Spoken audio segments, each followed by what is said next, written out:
नमस्कार, स्वागत है आपका अपना उत्तर प्रदेश में और मैं हूं आपके साथ दुर्गेश पांडे।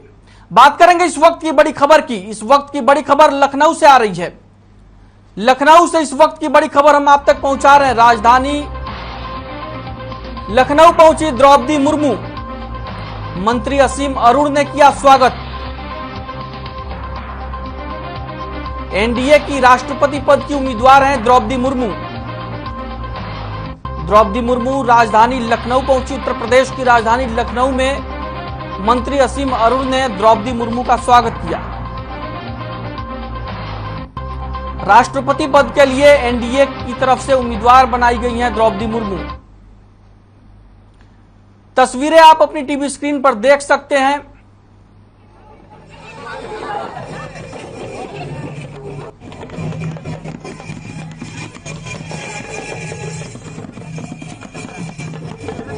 लखनऊ की तस्वीरें आप अपनी टीवी स्क्रीन पर देख सकते हैं, जिसमें द्रौपदी मुर्मू की अगुवाई करने के लिए, उनका स्वागत करने के लिए किस तरीके से बीजेपी नेताओं कार्यकर्ताओं का हुजूम उमड़ा है। एनडीए की राष्ट्रपति पद की उम्मीदवार हैं द्रौपदी मुर्मू, जिनका स्वागत लखनऊ में राज्य मंत्री असीम अरुण ने किया।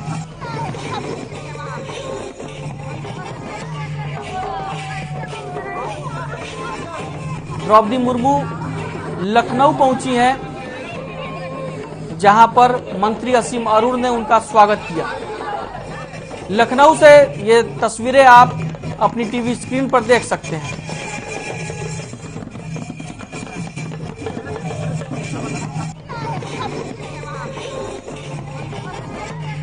बीजेपी नेता और मंत्री असीम अरुण ने द्रौपदी मुर्मू की काफी गर्मजोशी के साथ लखनऊ में आगवानी की, उनका स्वागत किया। और ये तस्वीरें जो है वो आप अपनी टीवी स्क्रीन पर देख सकते हैं। इस वक्त लखनऊ से इस वक्त की बड़ी खबर हम आप तक पहुंचा रहे हैं।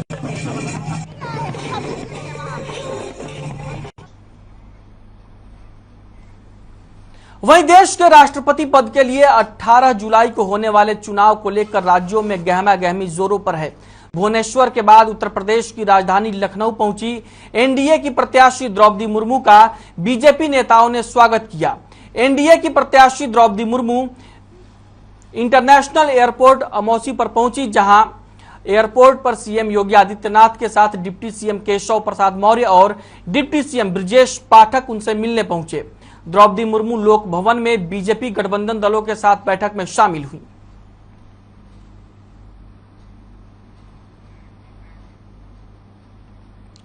एनडीए की राष्ट्रपति पद की उम्मीदवार द्रौपदी मुर्मू लखनऊ पहुंची, जहां पर उत्तर प्रदेश के मुख्यमंत्री योगी आदित्यनाथ और उप मुख्यमंत्री केशव प्रसाद मौर्य और उप मुख्यमंत्री ब्रजेश पाठक ने उनका स्वागत किया। और लोक भवन में द्रौपदी मुर्मू बैठक में शामिल हुई, जिसमें बीजेपी और बीजेपी गठबंधन के विधायक मौजूद रहे। तस्वीरें आप अपनी टीवी स्क्रीन पर देख सकते हैं। द्रौपदी मुर्मू के साथ मुख्यमंत्री योगी आदित्यनाथ, दोनों उप मुख्यमंत्री और यूपी में बीजेपी सरकार के मंत्रिमंडल के कई सदस्य तस्वीरों में साफ तौर पर देखे जा सकते हैं।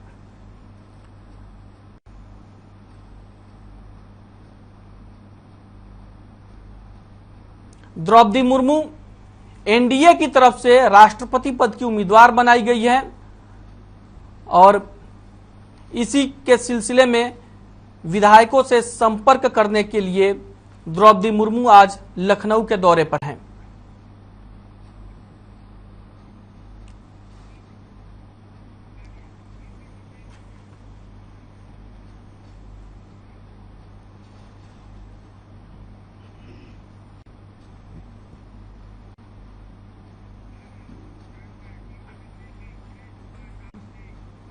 अब बात करेंगे इस वक्त की बड़ी खबर की, जो लखनऊ से आ रही है। लखनऊ से इस वक्त की बड़ी खबर हम आप तक पहुंचा रहे हैं। त्योहारों को लेकर प्रशासन अलर्ट, डीसीपी पश्चिम ने किया पैदल गश्त, लोगों से त्योहारों पर शांति बनाए रखने की अपील। लखनऊ से इस वक्त की बड़ी खबर हम आप तक पहुंचा रहे हैं।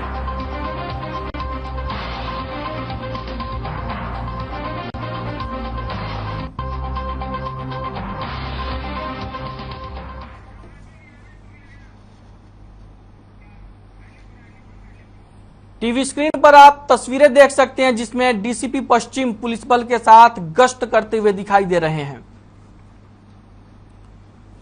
पुलिस का पूरा अमला सड़क पर उतरा हुआ है और त्योहारों के मद्देनजर पुलिस अपनी तैयारियां कर रही है और लोगों से शांतिपूर्ण तरीके से त्योहार मनाने की अपील की जा रही है। अपनी टीवी स्क्रीन पर आप तस्वीरें देख सकते हैं, लखनऊ की है, जिसमें डीसीपी पश्चिम ने पुलिस बल के साथ गश्त किया। पुलिस सड़कों पर उतरी और लोगों से त्योहारों के दौरान शांति बनाए रखने की अपील की गई। शांतिपूर्ण तरीके से त्योहार मनाने की अपील पुलिस ने लोगों से की। इस दौरान डीसीपी पश्चिम अपने दल बल के साथ पूरे पुलिस अमले के साथ सड़क पर थे और इस दौरान पुलिस ने गश्त किया। लखनऊ की तस्वीरें आप अपनी टीवी स्क्रीन पर देख सकते हैं।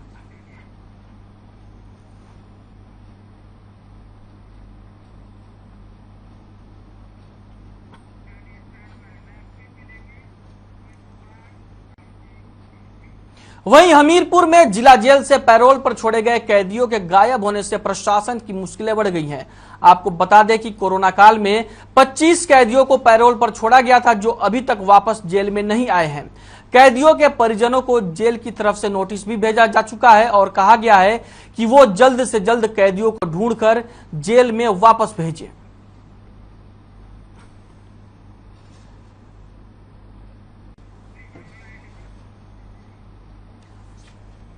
हमीरपुर जिले में पुलिस प्रशासन की मुश्किलें बढ़ गई हैं क्योंकि कोरोना काल में पुलिस ने पैरोल पर 25 कैदियों को जेल से बाहर जाने दिया था, लेकिन वो कैदी अभी तक जेल में वापस नहीं लौटे हैं, जिसको लेकर प्रशासन की ओर से कैदियों के परिजनों को नोटिस जारी कर दिया गया है और उनसे साफ तौर पर कह दिया गया है कि वो कैदियों को ढूंढे और उन्हें जेल में वापस भेजें।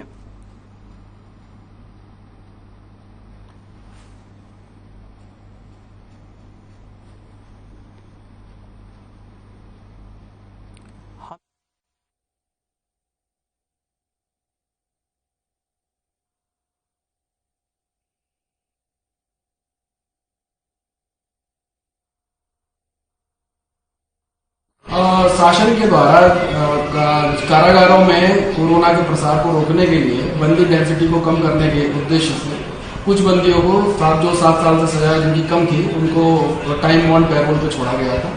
इसी क्रम में जनपद कारागार हमीरपुर से अप्रैल 2020 में 47 बंदियों को और मई और जून 21 में 29 बंदियों को शॉर्ट टर्म पैरोल पे छोड़ा गया था।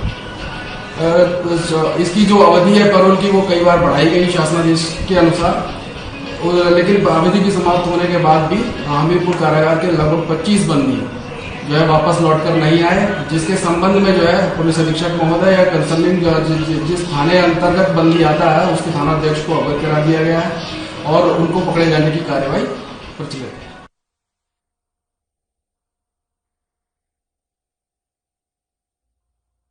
बात करेंगे इस वक्त की बड़ी खबर की जो लखनऊ से आ रही है। लखनऊ से इस वक्त की बड़ी खबर हम आप तक पहुंचा रहे हैं। लोहिया संस्थान के अस्पताल में नहीं होगा मुफ्त इलाज। लखनऊ से इस वक्त की बड़ी खबर, लोहिया संस्थान के अस्पताल में नहीं होगा मुफ्त इलाज। अब पर्चे के लिए चुकाने होंगे 100 रुपए। संस्थान के प्रस्ताव पर शासन ने लगाई मुहर। लखनऊ से इस वक्त की बड़ी खबर हम आप तक पहुंचा रहे हैं। लोहिया संस्थान के अस्पताल में नहीं होगा मुफ्त इलाज। पर्चे के लिए चुकाने होंगे अब 100 रुपए। संस्थान के प्रस्ताव पर शासन ने लगाई मुहर।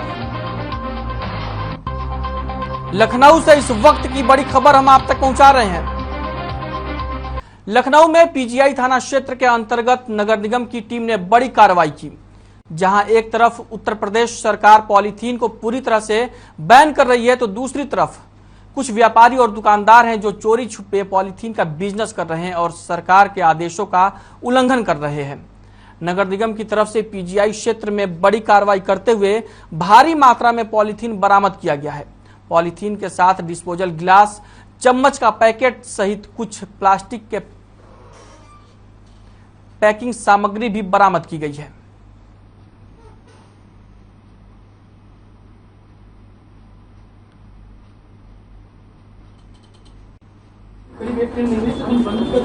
ये सारी पंडिया का मार्केट में और लोग हैं, मैम हम ही नहीं है। अब हम सबको बोलेंगे हमारे बच्चे चार बैठेंगे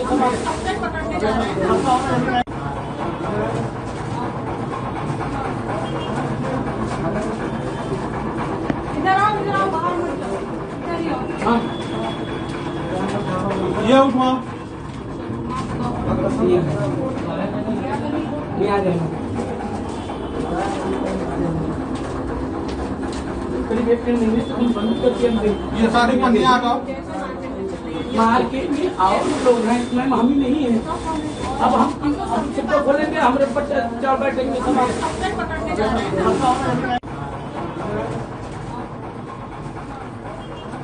लखनऊ में सरकार के आदेशों का उल्लंघन हो रहा है और इसी को लेकर नगर निगम ने बड़ी कार्रवाई की है। ये उठवा पीजीआई क्षेत्र से पॉलीथीन बरामद की गई है और पॉलीथीन के गोदाम पर छापेमारी हुई है। लोग चोरी से पॉलीथीन का बिजनेस कर रहे थे, जिसको लेकर नगर निगम की टीम ने कार्रवाई की। लखनऊ की ये तस्वीरें आप अपनी टीवी स्क्रीन पर देख सकते हैं। लोग चोरी छुपे पॉलीथीन का बिजनेस कर रहे हैं। 1 जुलाई से पूरे देश में सिंगल यूज प्लास्टिक को बैन कर दिया गया है, लेकिन इसके बावजूद लोग मान नहीं रहे हैं और इसी को लेकर प्रशासन लगातार कार्रवाई कर रहा है।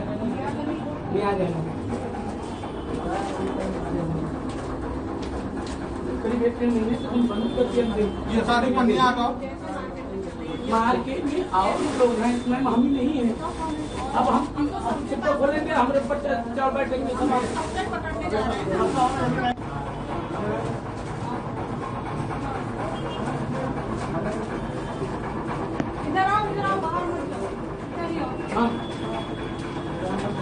ये उठवा लखनऊ की तस्वीरें आप अपनी टीवी स्क्रीन पर देख सकते हैं, जिसमें नगर निगम ने बड़ी कार्रवाई की है पॉलीथीन को लेकर।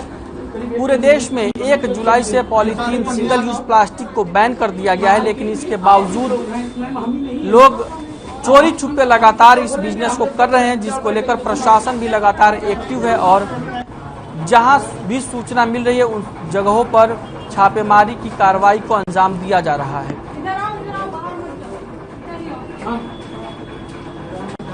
ये उठवा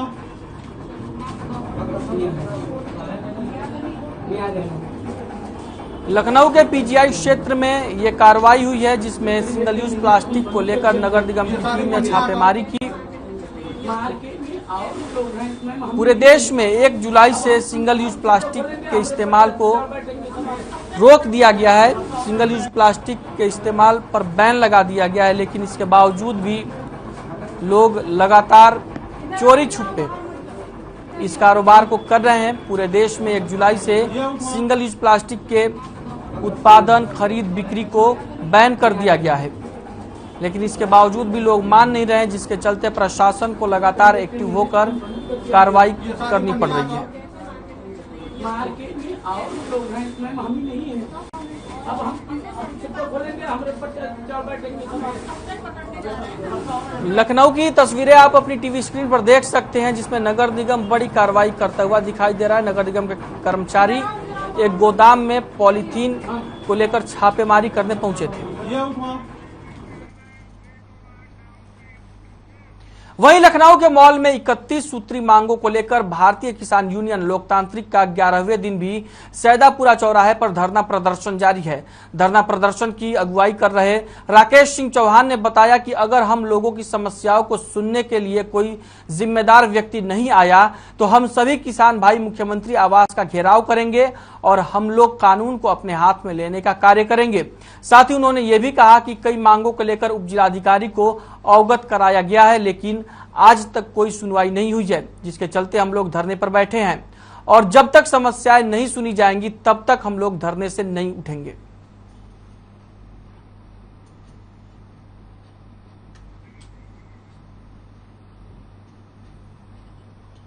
लखनऊ में किसानों का धरना चल रहा है और इसके तहत आज धरने का 11वां दिन था। वहीं 31 सूत्री मांगों को लेकर किसान धरने पर बैठे हुए हैं। किसानों का कहना है कि अभी तक कोई भी बड़ा अधिकारी उनसे मिलने नहीं आया है और जब तक कोई बड़ा अधिकारी उनसे मिलने नहीं आता और उनकी मांगों को लेकर आश्वासन नहीं दिया जाता है तब तक वो अपना धरना खत्म नहीं करेंगे।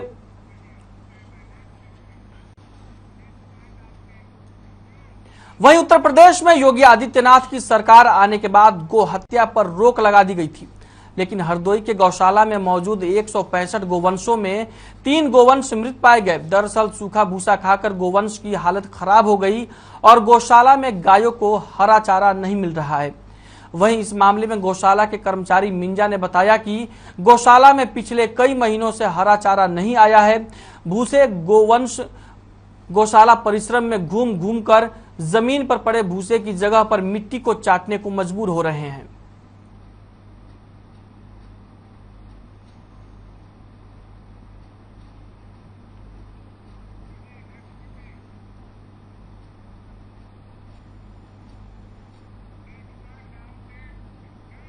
वहीं जालौन के उरई में जिलाधिकारी चांदनी सिंह ने कलेक्ट्रेट सभागार में प्रेस कॉन्फ्रेंस की। जिलाधिकारी चांदनी सिंह ने बताया कि अभियान अंत्योदय आयुष्मान पखवाड़ा का आयोजन किया जा रहा है और ये आयोजन 5 जुलाई से 20 जुलाई तक चलेगा। आयुष्मान भारत योजना के तहत लाभार्थी परिवार को 5 लाख रुपए तक का निःशुल्क इलाज मिल पाएगा। उन्होंने अपील की है कि आयुष्मान भारत योजना के बारे में अधिक से अधिक लोगों तक जानकारी पहुंचाई जाए ताकि लोग इस योजना का लाभ उठा पाए।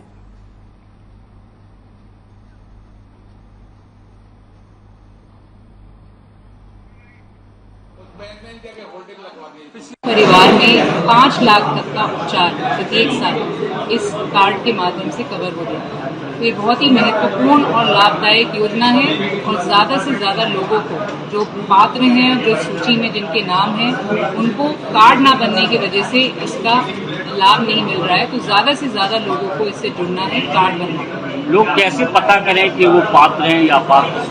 इसकी जो सूची है, पात्र लोगों की सूची है, वो सभी ग्राम पंचायतों पे चर्चा की गई है और जो आपके स्वास्थ्य केंद्र है वहाँ भी ये।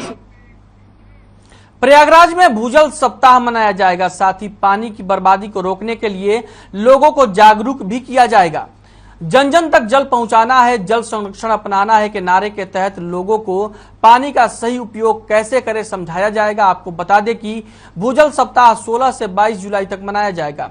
मुख्य विकास अधिकारी शिपू गिरी की अध्यक्षता में जिलाधिकारी कार्यालय सभागार में बैठक हुई और फैसला लिया गया कि इस साप्ताहिक कार्यक्रम को सफल बनाने का प्रयास किया जाएगा।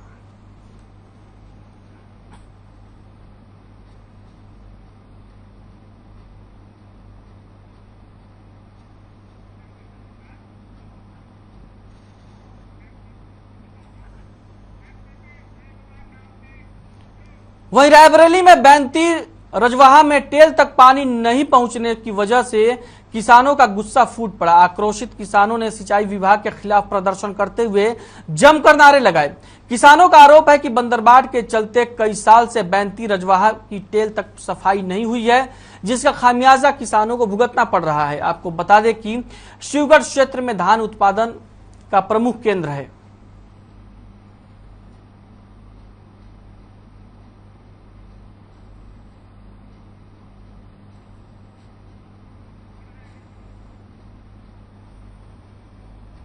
रजवाहे के टेल तक पानी नहीं पहुंचा है, जिसको लेकर किसानों का गुस्सा फूट पड़ा। और रायबरेली की ये तस्वीरें आप अपनी टीवी स्क्रीन पर देख रहे होंगे, जिसमें किसान नारेबाजी करते हुए दिखाई दे रहे हैं। किसानों ने सिंचाई विभाग के खिलाफ मोर्चा खोल दिया है और जमकर किसानों ने नारेबाजी की। किसानों का कहना है कि रजवाहे के टेल तक कभी सफाई हुई ही नहीं है, जिसके चलते पानी टेल तक नहीं पहुंच पा रहा है और उनको भारी दिक्कतों का सामना करना पड़ रहा है। इसी को लेकर सिंचाई विभाग के खिलाफ किसानों ने मोर्चा खोल दिया और किसानों ने सिंचाई विभाग के खिलाफ जमकर नारेबाजी की।